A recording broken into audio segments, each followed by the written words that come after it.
Welcome everybody. Come on in and like usual, just give us a minute to get settled here. I imagine we'll have a decent crowd today as we get more developments yet again here. So just sit tight for me one more minute and then we'll dig in, I promise.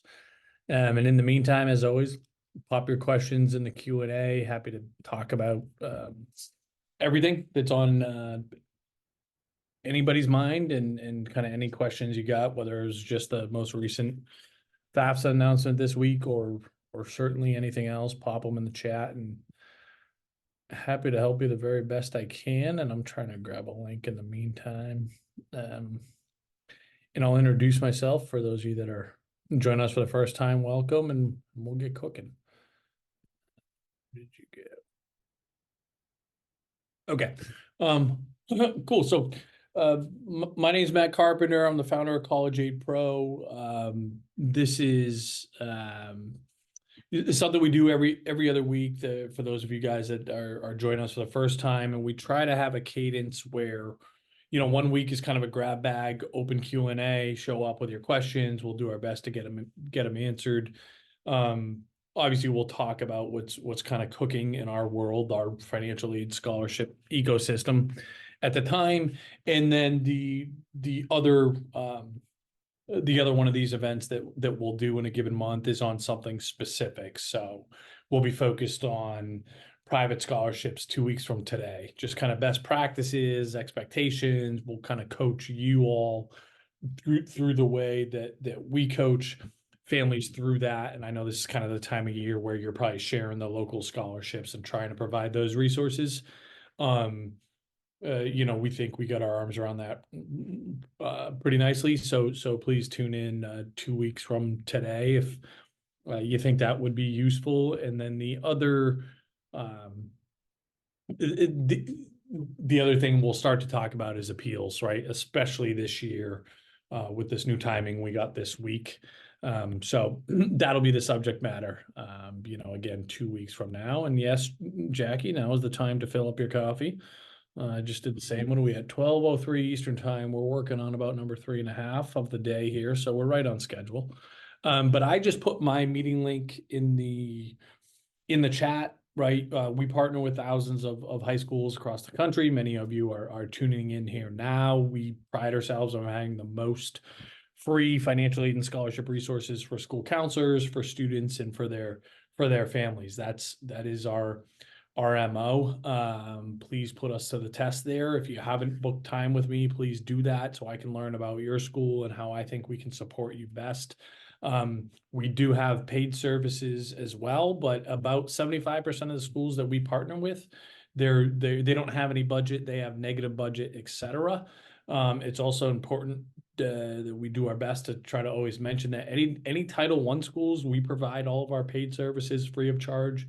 Any free and reduced lunch families, or just families that tell us they can't afford our paid services or our paid software, we provide it free of charge. So we do our very best to kind of walk the walk from a mission standpoint. And again, please put us to the test if you haven't already.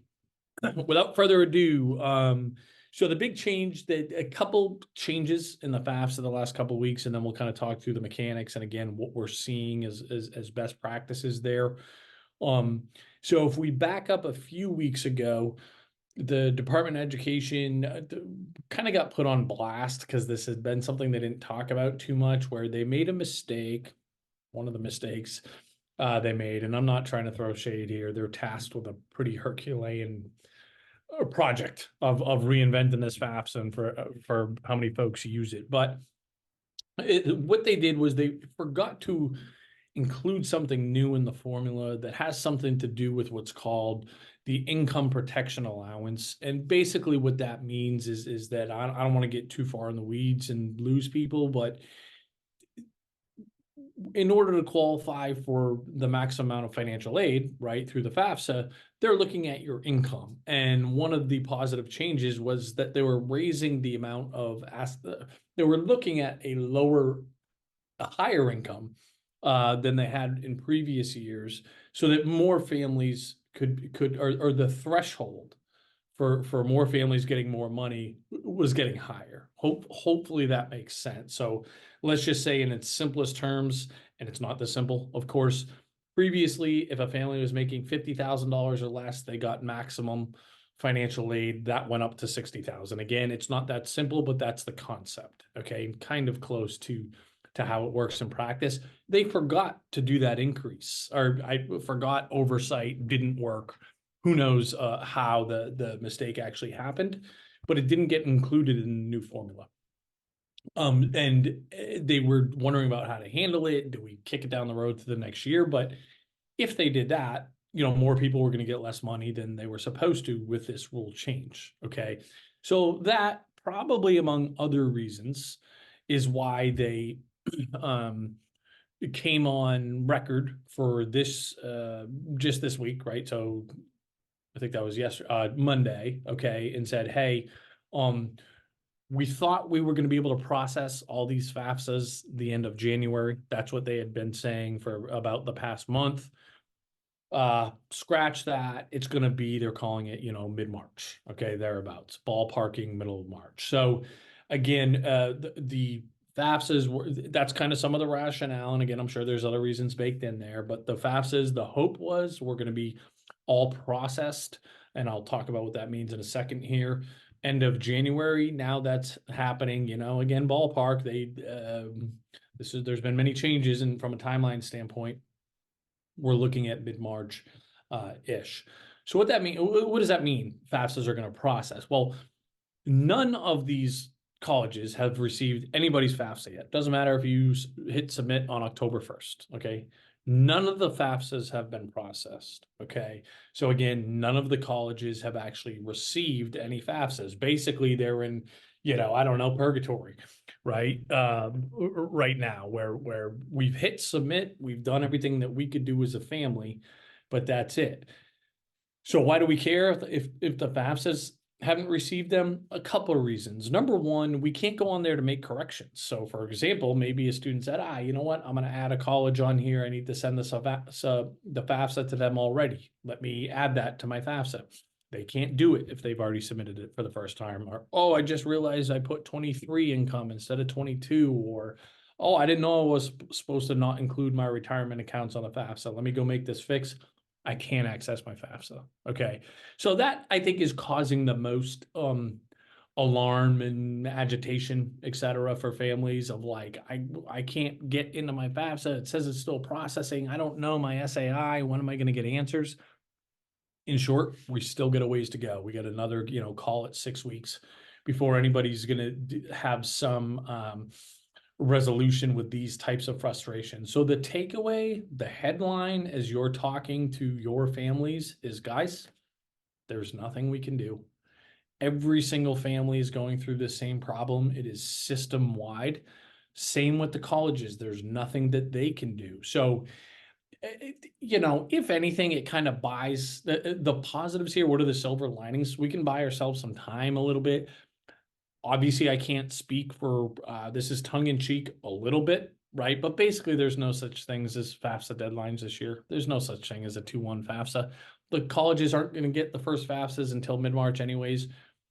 I don't think they're going to dare punish anybody for being late on a FAFSA this year, given everything. And that's the feedback, as most of you, or those of you that know us a little bit, we have a lot of financial aid counselors that are on our team, that are experts on our team, that moonlight with us. And that's kind of the basic feedback of like, we're just, that's the last thing they can worry about. They don't have the luxury of worrying about that this year. They're trying to figure out, and this kind of brings us to our next, why should we care about this later FAFSA release? They're trying to figure out, well, we're not going to get these FAFSAs till the middle of the middle of March rather. And we got to turn all of these around, right? Obviously, May 1st is traditionally the kind of drop dead date for when we got to commit to a college and vice versa. How can we get these out as quick as possible? Hopefully that first week of April, to give families at least 3 weeks before, to go through appeals and have 3 weeks to allow people to make a decision. So that's really all that they are focused on at the moment, and that is their big challenge for how to, massively expedite the timeline that they've been used to historically.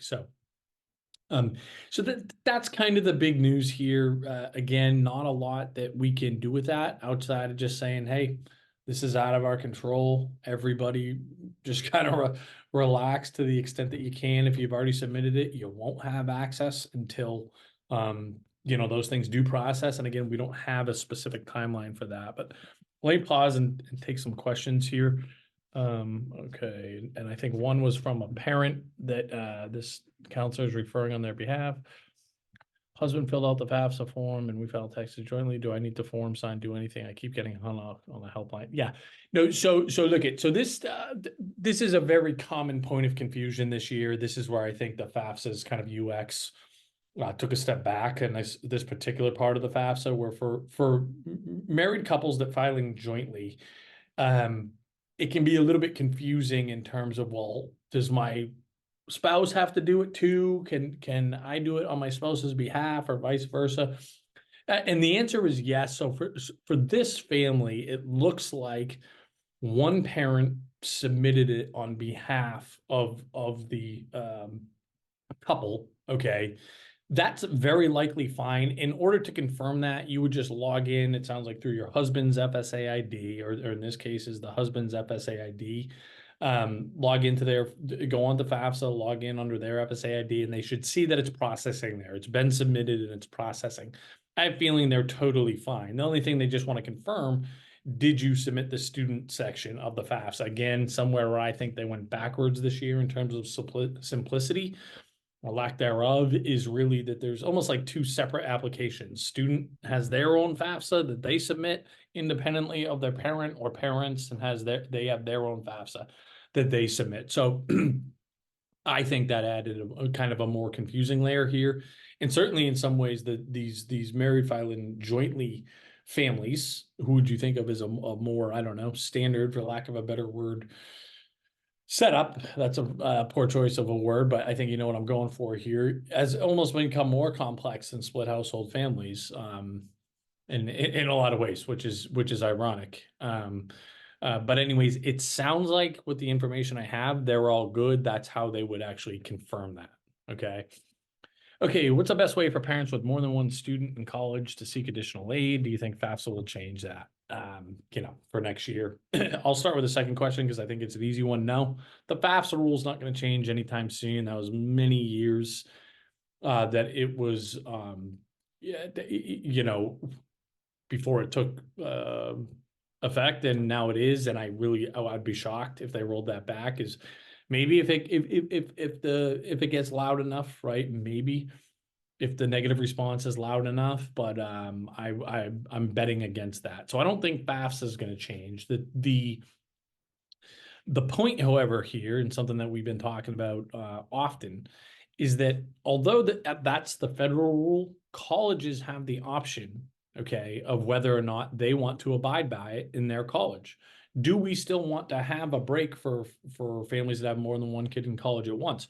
Number one, they get that information on the FAFSA still. So every school will see that. Every school will see, okay, you got another sibling that's in college at the same time next year. Now, just about all of the CSS profile schools, that might be too generous, but what we're seeing is most CSS profile schools, they're keeping their sibling discounts, especially the most popular, kind of most competitive private institutions, right? None of the Ivies are going to take that away, or the MITs, Stanfords of the world. So they're going to have their sibling discounts. But for the schools that maybe are going to get rid of that, we want to appeal just based on that and kind of use that information to say, hey, we understand the federal government made a change, right? But we're still being absolutely devastated by that change, and here's how. And we're making the direct request that you don't do that for our family.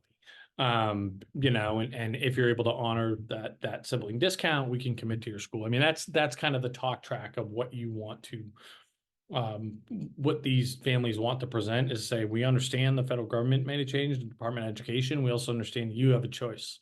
We're asking you to make that choice and kind of err on the side of our family, not the Department of Education, because it is an insane rule, certainly.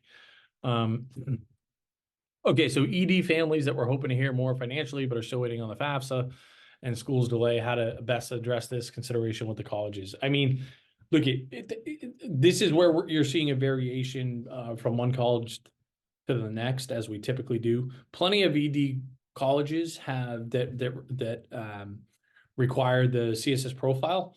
They are they've already given their ED awards, right? Just based on that. And they say, look, this doesn't become official until you submit the FAFSA, but assuming that more or less aligns with your CSS profile, this is what you can expect. So many ED colleges have already sent their full-ish financial offers, right? Not all of them. So for those colleges that aren't doing it, the best you can do is one of two things. They're probably going to say, hey, go to our net price calculator and see what it says. Generally speaking, our net price calculator is much more accurate than college's net price calculators, right? So just go to our platform. And for those of you that are, kind of give you an idea of what we're looking at here. Whoops, sorry guys. I'm gonna share my screen now. Give me a second.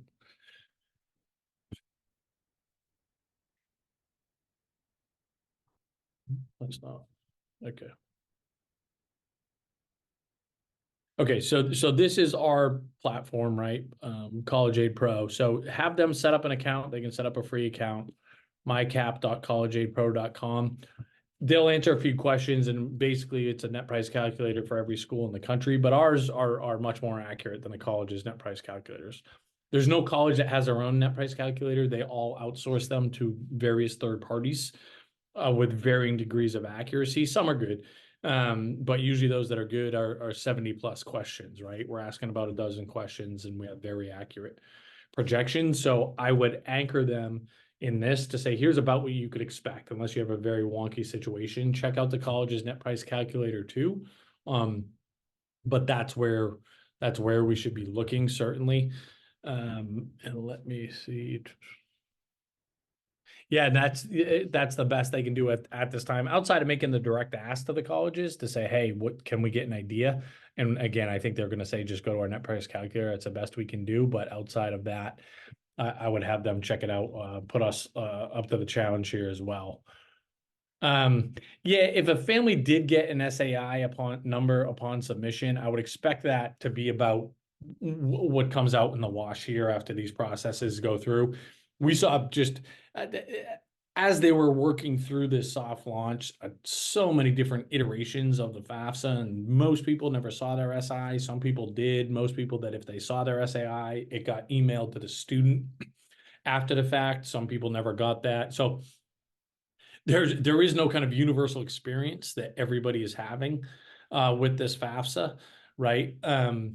But yeah, if they were one of those families in the minority that did get an SAI number, again, if they're assuming that their inputs were accurate, I would assume that output. And we found in kind of some of our initial learnings that the output was about what we would expect as well. Okay.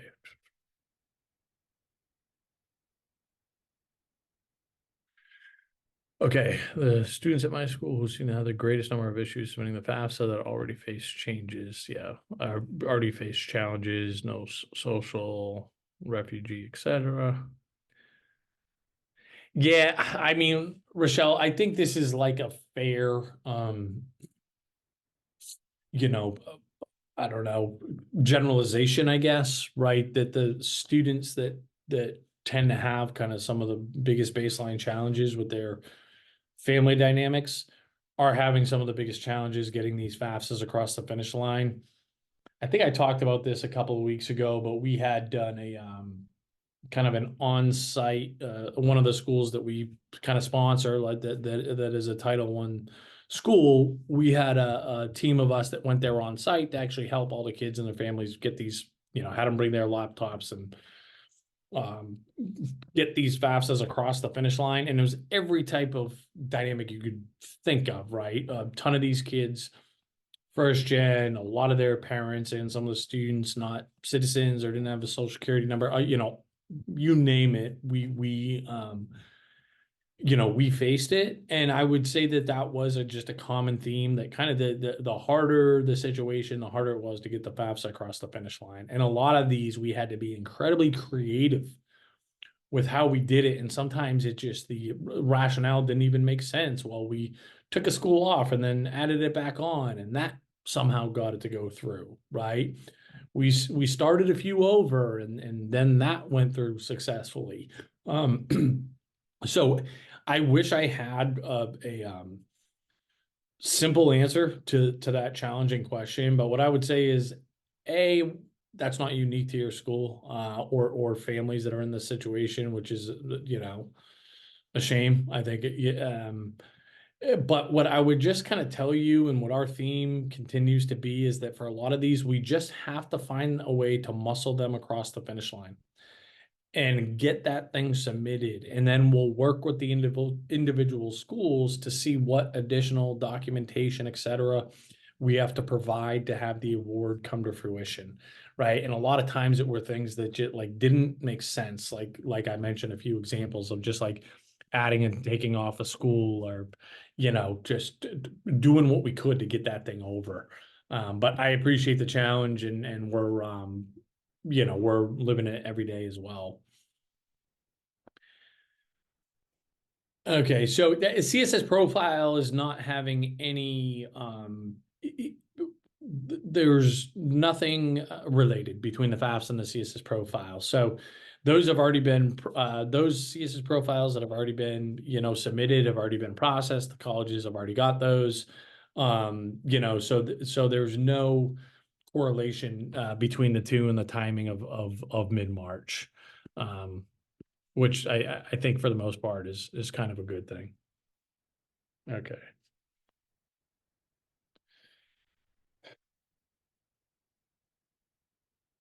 Okay. Let's see if I had another.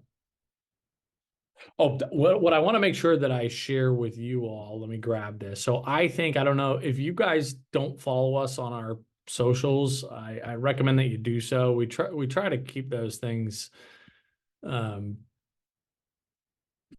pretty, just try to provide a little or a lot of value on here. That's kind of our hope, is that when families and counselors are trying to get answers to stuff, we're trying to get ahead of that, and largely that's what we're posting about. So, and then for a lot of stuff we put out for school counselors specifically, we're trying to make your jobs a little bit easier and just give you some digestible stuff that you can just share with families, right?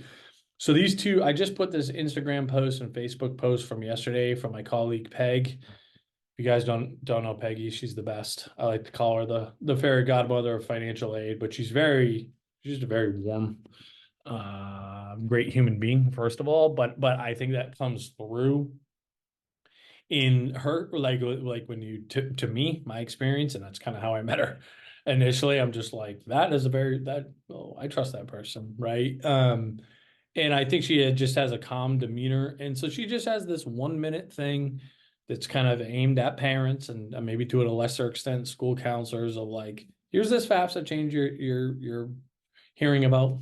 Don't worry, guys. It's all good. We got it under control. If you have any questions, we're here to help, but there's really nothing you need to do. And again, that is the takeaway, but I think it might be helpful. Again, if you guys use social to try to educate your families and stuff like that, I put those two links in there. Go ahead and feel free to share it to see if you think that message resonates with you and you have the same intuition about Peggy that I had, and have since been validated many times over the years. But I think that's helpful. And again, just follow, I would recommend you just follow our socials in general, because we try to put out what we consider to be helpful stuff around that, knowing who our audience is, and a lot of the feedback. The last time we did a survey of sorts for school counselors, one of the number one feedback we got from you all was like, give me easy stuff to share, right? I got a bazillion things going on. I know parents have these questions. Make it easy for me to provide some value to them without too much of a lift. And we're thinking, one way that I think that's been successful is just through our social channels that hopefully can, you guys get to provide some value with to your families and have it not be a big lift to you all. Okay. All right. I think caught up on questions. I want to make sure that I stick around as more come up. I would imagine there's more, so please take your time and think about if you have any questions. And again, I bring any particular case studies my way. If you got some wonky family dynamics cooking that they're having a challenge muscling through this application process, right? We're very well versed in those. I think we've seen just about anything you can possibly imagine. Okay, family filled out the FAFSA. It shows action item to do for parent, and it's to remove themselves from the form. Um, do they do that? I'm not sure that I could. I guess if you want to provide some backstory there, Jackie, that might be helpful before I comment one way or the other.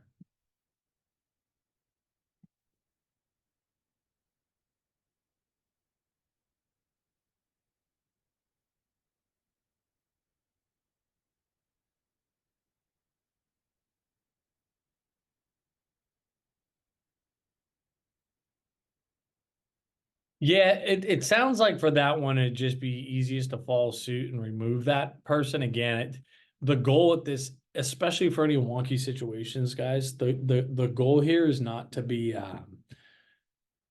as accurate and perfect a form as possible, especially if we're having trouble getting the thing submitted. It's to get it across the finish line. That's what we need to do and need to help our families do.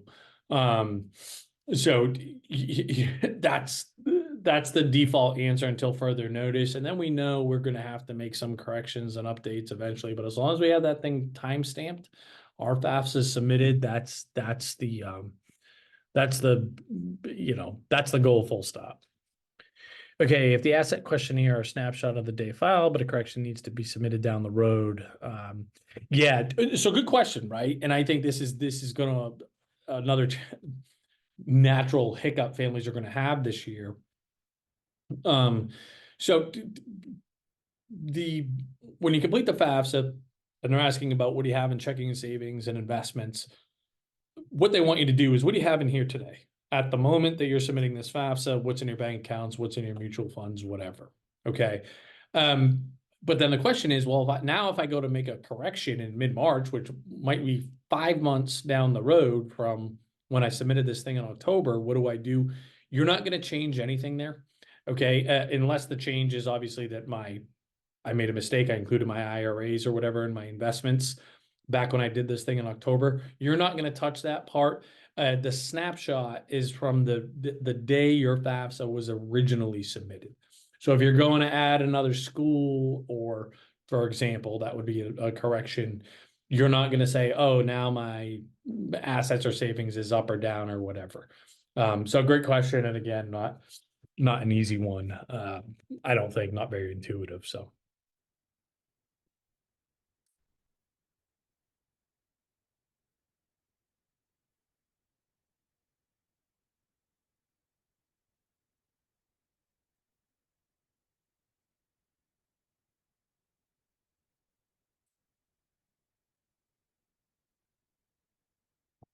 Yeah, and again, guys, I'll stick around for a couple of minutes.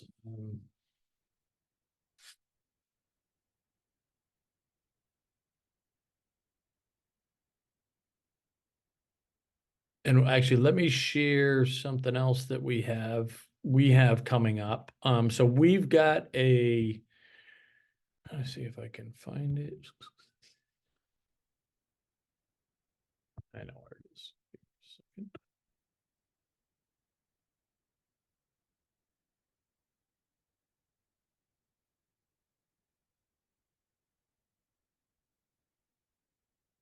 So, and I'm going to share this with you all. So 2 or 3 times a year, we will do admissions and kind of financial aid boot camp, just kind of cover everything from A to Z. We're hooking up for this one we're doing in February up in the Northeast. For most folks, it's February break. I know that's kind of unique to us in the Northeast, but where we do an hour a day, Monday through Friday. We're hooking up with the Princeton Review this year, and you can kind of see that the quick agenda I'll show it to you is like in admissions days, kind of we start with like building that list. Where do we start? What do we know if we, how about do we send test scores or not? What if we don't know our major? Then Rob Frennick, this guy's pretty unbelievable. If you've never seen him, he's a celebrity in the test prep world. He's been, I think it was just his 37th time on the Today Show or something like that. He's an electric speaker. He does Tuesday. Thursday is just going through. We'll go through the Common App. We'll go through the essay. 4 is like getting into the weeds of financial aid and scholarships. How's this whole thing work? What if I'm not eligible for financial aid? What if my kid's an average student in scholarships? All that stuff, FAFSA, CSS profile. And then day 5, we have a really cool like panelist group. So we got some financial aid folks from Harvard and MIT and USC, so admissions folks from BU and the UCs, and then it's kind of like it's a panel that I'll moderate, but also the most frequent questions we get throughout the week. We'll make sure that we hit those and put them to those admissions and financial aid folks. And then we do a live scholarship drawing at the end of that. So it's a great week, tons of value. What we do is, and we charge $99 for it. You get our software for the year as well, which we charge $149 for. This is if you find us off the internet. So that's included as well. So there's, I think insane amounts of value for the price point. Unless you are a free and reduced lunch family, then you get it for free. So you get the software for free, you get the boot camp for free. Or if, again, you're a Title I school, we can give it to you. We can set up your whole school for free. So, again, if you think there's value there, show up as a counselor or or share it with your families if you think they'd get something out of it. Okay, and I'll hang around here, see if there's any other questions. And again, but yeah, my meet and leak, if you just want to meet with me to talk more about your school, happy to do that. And otherwise, guys, we'll give it 2 minutes till 12:35 my time, and going once, going twice. Of course, everybody, always thank you for the kind words. Always happy to help. Thank you, thank you, thank you. Yeah, so for free scholarship information, if you are new-ish to us, just book a time on my calendar, because then if you're a school that again is negative budget, no budget, whatever, I will walk you through how we prop you up with all of our resources, etc. So the best way to do that is just either email us, counselor@collegeaidpro.com, or just find some time on my calendar and I'll walk you through how we get you set up. It's very straightforward. And yeah, for our College Aid Pro boot camp, right? For any free and reduced lunch families, or for the folks that can't afford the $99, just raise their hand and say, I'd love to do this, but I can't afford it. We have just like a separate sign up process for them where they basically get on a list, and then we get them all taken care of in kind of a different process, right? A different workflow is how we say it, internally, right? Where for those that are able to pay, they just get signed up, they get onboarded one way. For those that say, hey, I can't afford this, they just get onboarded a different way. But it's pretty straightforward. We got it fairly dialed in. All you just have to do is share it, and then we can people tell us what side of the fence they're on if they're engaged, and we go from there.